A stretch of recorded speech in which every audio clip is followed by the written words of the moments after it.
네, 다들 관심이 많으실 겁니다. 조국 법무장관 후보자의 딸을 둘러싼 각종 입시 의혹을 두고 논란이 거센데요. 2030 세대에서 시작된 분노가 전 세대로 번지고 있습니다. 짚어보겠습니다. 이다희 기자, 2030 세대의 영린을 건드렸다, 조국 캐슬이다, 조로남불이다, 각종 비판이 쏟아져 나오고 있죠. 네, 맞습니다. 이 조국 딸의 입시에 있어서 특혜를 준 것이 아니냐, 또 아들의 병역에 어떤 문제가 있었던 건 아니냐, 네. 이런 논란이 지금 계속 커지고 있는데요. 이런 문제에 민감한 세대들, 당연히 2030 세대겠죠. 이들의 분노가 점점 더 커지고 있습니다. 네. 예, 일각에서는 사교육 열풍을 지적했던 드라마가 있었죠. 스카이 캐슬에 빗대서 조국 캐슬이 아니냐는 말도 나오고, 또 네. 내가 하면 로맨스, 남이 하면 불륜이라는 내로남불이라는 말을 조로남불이라는 말로 바꿔서 이제 사용하고 있기도 합니다. 네. 하지만 하지만 이 조 후보자는 명백한 가짜 뉴스라며 정면 돌파를 선언하고 있는 네, 상황입니다. 저렇게 패러디가 쏟아져 나오고 있습니다. 조로남불, 조국이 하면 로맨스다, 이렇게 빗대는 건데요.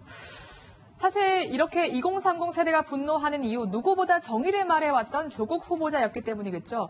조적조, 조국의 적은 조국이다, 이런 말까지 나오는데 그동안 조국 후보자가 어떤 말들을 해왔는지 직접 확인해 보시죠.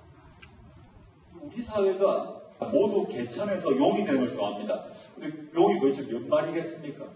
정상사회는 용이 아니어도 다 살만해야 됩니다. 용이 돼서 갈 사람 용 가라 부르고 나의 부모가 누구인가에 따라 나의 노력의 결과가 결판이 나는 식으로 흐름이 바뀌어 나간다는 것이 이게 우리 사회의 지금 가장 근원적 문제라고 봅니다. 흑수저가 아무리 노력을 해도 이까지 가기가 힘들게 구조화되어 있다는 거지. 그러니까 청년들이 좌절을 하고 화를 내고 헬조선이라고 부르고 하는 거죠. 그동안 청춘의 고통을 이해해왔다, 이렇게 얘기해왔는데 뚜껑을 열어보니까 사실상 최순실과 정유라와 다를 게 없었다, 이러한 비난이거든요. 다를 게 없는 것으로 보입니다. 조국은 이전까지 여러 번의 강연을 통해서 그리고 빈번한 SNS를 통해 가지고 입만 열면 정의를 얘기하고 공정을 얘기하고 네. 정상 사회를 얘기해 왔습니다. 네. 그런데 지금 드러나고 있는 여러 가지 현상을 보면 네. 그야말로 조로남불, 조적조 이런 것들이 전혀 틀린 말이 아니다. 네. 이렇게까지 볼 수 있는데요. 먼저 말씀을 드리면 조국은 뭐라고 얘기했느냐. 장학금은 경제 상태를 기준으로 해야 된다라고 네. 얘기를 했고요. 네. 논문은 적어도 기본은 갖춰야 한다 네. 등등으로 얘기했고, 그리고 지금 나온 것처럼 모두가 용이 될 필요는 없다. 네. 가재, 부모로 살아도 정상 사회에서 행복하게 살면 된다. 이렇게 얘기했습니다. 네. 그럼에도 불구하고 조국 자신은 말이죠. 지금 계속해서 법을 지켰다라고 얘기하는데 제가 분명히 말씀드리겠습니다. 법이라고 하는 것은 네. 광의의 법이 있고 형사법적 법이 있고 민법적 법이 있으며 네. 상식과 원칙의 법이 있는 겁니다. 네. 즉 적법이 있고 불법이 있고 탈법이 있고 편법이 있고 네. 상식과 원칙이 있고 도덕이 있는 것이죠. 네. 근데 조국은 뭐라고 얘기하느냐? 조국 내가 후보자라고 말해주시면 좋을 것 조국은 같아요. 나는 법을 지켰다라고 얘기하지만 네. 제가 볼 때는 형평성과 공정성, 정의와 원칙과 상식 이것이야말로 법의 가장 기본이 되는 것이고 네. 그것이 헌법적 가치인 것입니다.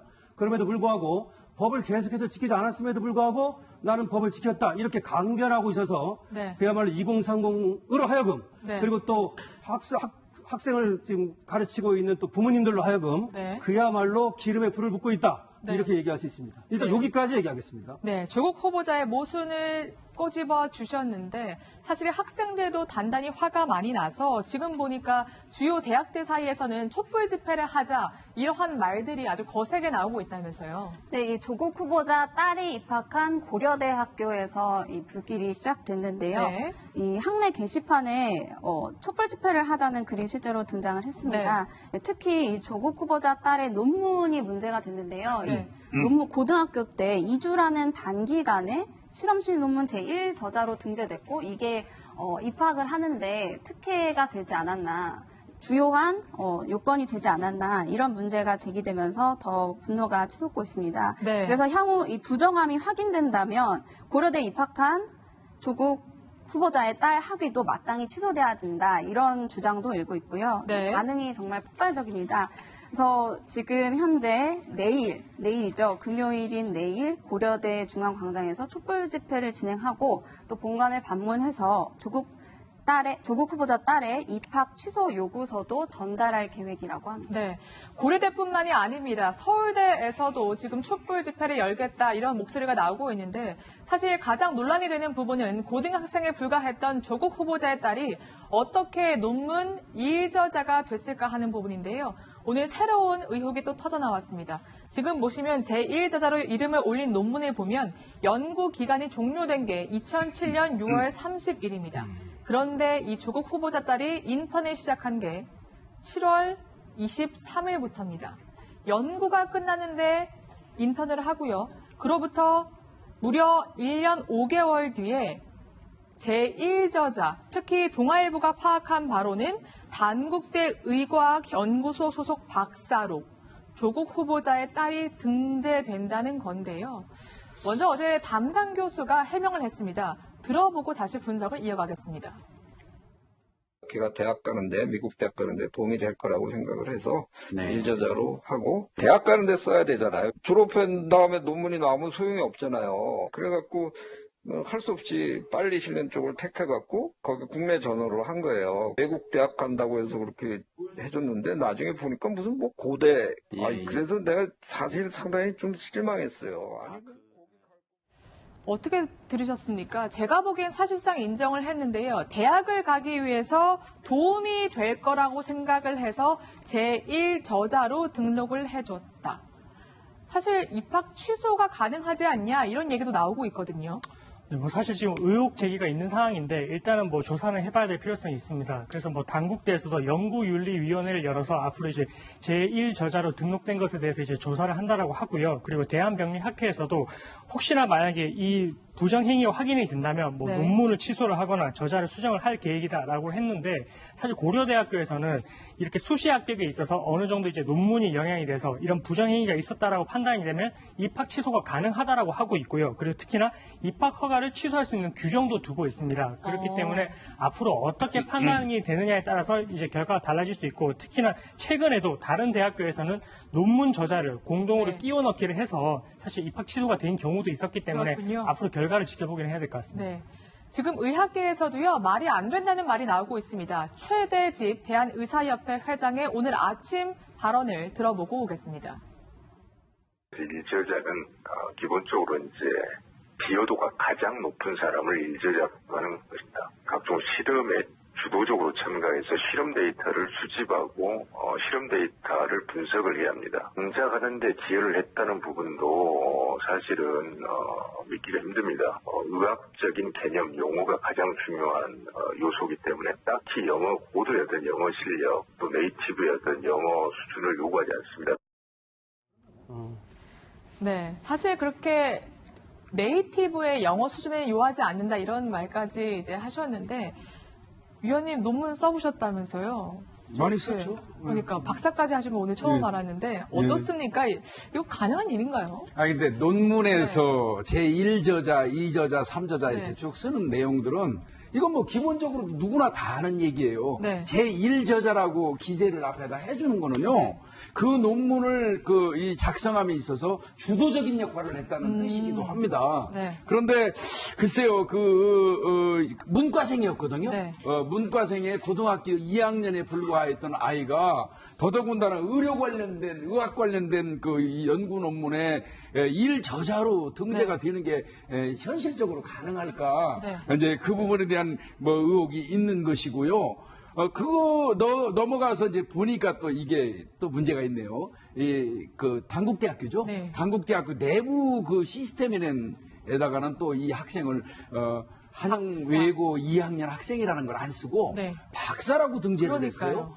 그 이유인즉슨 아마 제가 볼 때는 대학 내에서도 논문을 검증하는 또 그 시스템이 있어요. 통과 시스템이. 네. 그 검증을 통과하기 위해서 박사라고 이 고등학생이라는 걸 네. 빼고 이 기재를 한 게 아닌가. 그러면 이건 다분히 처음부터 끝까지 자규적이거든요. 네. 이건 상당히 문제가 될 수 있다고 봅니다. 네. 이런 가운데 또 하나 동아일보가 취재한 사실에 따르면 뭔가 그 한영 외고 안에서 스카이캐슬처럼 아버지의 모임이라는 게 있었다는 증언이 나왔어요. 글쎄 말입니다. 원래 이제 어머니 모임 같은 건 많이 있잖아요. 학부형 모임. 그런데 이제 아버지 모임이 이때 이제 18기라고 그래요. 이 조국 씨 딸이 말이죠. 네. 근데 여기에는 이제 특별하게 유학반에 아버지 모임이 있었다는 것인데요. 그래가지고 뭐 조국은 여기에 관여하지 않았다. 뭐 이렇게 얘기를 하지만 사실은 당시에 그 아버지 모임에 조국 씨가 왔었던 것으로 보이고 한두 번 왔을 것이다. 뭐 이런 얘기를 하고 있습니다. 그래가지고 얘기는 뭐냐면 특권층의 인맥이 결국 이 대학 가는데 유리한 경력을 만들어주지 않았느냐 이거 아니겠습니까? 그런데 외국에서 있다가 와가지고 한영외고를 들어갑니다. 네. 그런 다음에 한영외고에서 다시 고려대 이공계를 가요. 네. 고려대 이공계에서 다시 어디를 가느냐면은 서울대 환경대학원을 갑니다. 잠깐. 네. 다니진 않았습니다만은 네. 그랬다가 이제 부산 의전을 가는 겁니다. 근데 여기 보면은 이게 전부 다 수시 아니면은 특별 전형 네. 뭐 이런 거예요. 정시가 아니라. 근데 아까 의원님께서 아주 중요한 말을 하셨어요. 뭐냐면 원래가 우리가 이것이 정상적이냐 비정상적이냐를 판단할 때 중요한 거는 뭐냐면 왜 그 사람만 그렇게 되느냐 이걸 보면 되는 거예요. 네. 특별하냐 이런 얘기죠. 그래가지고 아무래도 지금 얘기한 것처럼 아까 중요한 얘기가 나왔는데 저 논문에다가 이제 올리잖아요. 제1저자로. 네. 그랬는데 아까 다 끝나고 나서 올렸다는 거 아닙니까? 네. 만약에 말이죠. 뭐 인턴을 해가지고 주도적으로 했든 말든 그래가지고 네. 제1저자 올라갈 수 있는 역량이 안 되는데도 올라갔다. 그것도 중요하지만 더 중요한 거는 다 끝나고 나서 올렸다면 이건 얘기할 바가 없는 겁니다. 네. 그래서 그런 것들은 앞으로 좀 밝혀져야 될 것인데 하여튼 조국 씨가 또 하나 뭐냐면 2009년에 후보자죠. 인권위 네. 산하의 국제인권 전문위 위원장으로 활동을 했대요. 네. 그랬는데 그때 위원 중에 한 명이 또 특별한 어떤 비영리단체 프로그램을 운영했는데 네. 여기에 또 이제 딸을 보내가지고 또 경력을 쌓게 했다든지 네. 하여튼 수많은 엄마와 아빠의 인맥을 이용해가지고 조국 씨 딸로 하여금 상당한 경력을 쌓게 한 게 아니냐 스펙 그리고 네. 그것이 결국은 대학 가는데 상당한 영향을 끼친 것이 아니냐라고 하는 의혹이 있고 이 의혹은 강신업 변호사 제가 볼 때는 상당한 그런 의혹이고 그리고 확실하게 밝혀질 가능성이 농후하다 저는 그렇게 봅니다. 네, 딸 입시를 둘러싼 많은 의혹들이 있는데 청문회 과정에서 정말 조목조목 그 사실 관계가 밝혀지면 좋겠다는 생각이 듭니다. 이렇게 생각하는 이유는요. 지금 2030 세대를 넘어서 어머니, 아버지 세대에서도 나는 그러면 내 네. 자식에게 뭘 해줬냐 정말 안타깝다 이렇게 자주 섞인 일들이 일어나고 있거든요. 네, 이 실제로 부산대 대기환경과학과 교수인 김재환 교수가 네. 글을 하나 올렸습니다. 네, 굉장히 씁쓸한 자주 하는 글인데요. 이게 나는 나쁜 아빠인가라고 반문을 하고 있습니다. 왜 이렇게 말하느냐 보니까 김 교수는 이 조 후보자 딸이 고교 시절 의학 논문 제1저자가 된 것 그러니까 조 후보자가 딸을 위해서 뭔가 해준 거에 비해서 자신은 뭔가 입학이나 그 아들의 앞날을 위해서 해준 것이 없다 네. 이런 마음을 가진 거죠. 그렇군요. 그리고 이 더 당황스러운 것은 이 부산대 의전원 학생인 조 후보자 딸이 유급을 2번이나 하고 학점이 네. 굉장히 낮았다. 이런 것까지 이제 지적을 하면서 이해가 되지 않는다고 꼬집었습니다. 또 이제 학교 당국이 성적을 공개하고 또 입학 사정이 공정하게 진행됐는지도 조사해달라고 요구하고 있습니다. 네. 그나마 교수님은 그렇게 이제 자존감 느끼지만 교수가 되지도 못한 우리는요. 교수가 못된 게 미안하고 교수가 못돼서 그런 방법이 있는 줄도 몰라서 더 미안합니다. 네, 정말 부모님들이 괜한 죄책감까지 느끼고 있는 형국인데요. 조국 후보자. 그렇다면 오늘 아침에 어떻게 이야기를 했을까요? 들어보겠습니다. 주변을 꼼꼼히 돌아보지 않고 직진만 해오다가 이번 기회에 전체 인생을 돌이켜볼 수밖에 없었습니다.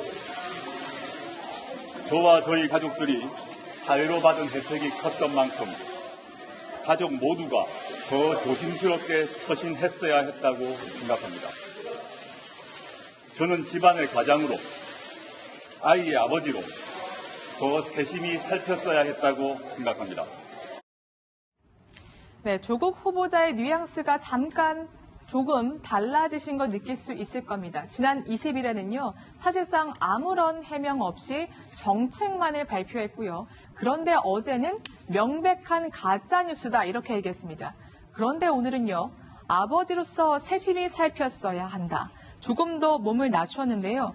물론 저희가 제기하는 의혹들이 그저 의혹일 뿐 사실이 아닐 가능성도 있습니다. 하지만 2030 세대를 넘어서 아버지, 어머니 세대가 분노하고 있는 만큼 청문회 과정에서 이러한 분노를 누그러뜨리기 위한, 그리고 정말 보듬기 위한 조국 후보자의 정정당당한 해명을 기다려보겠습니다.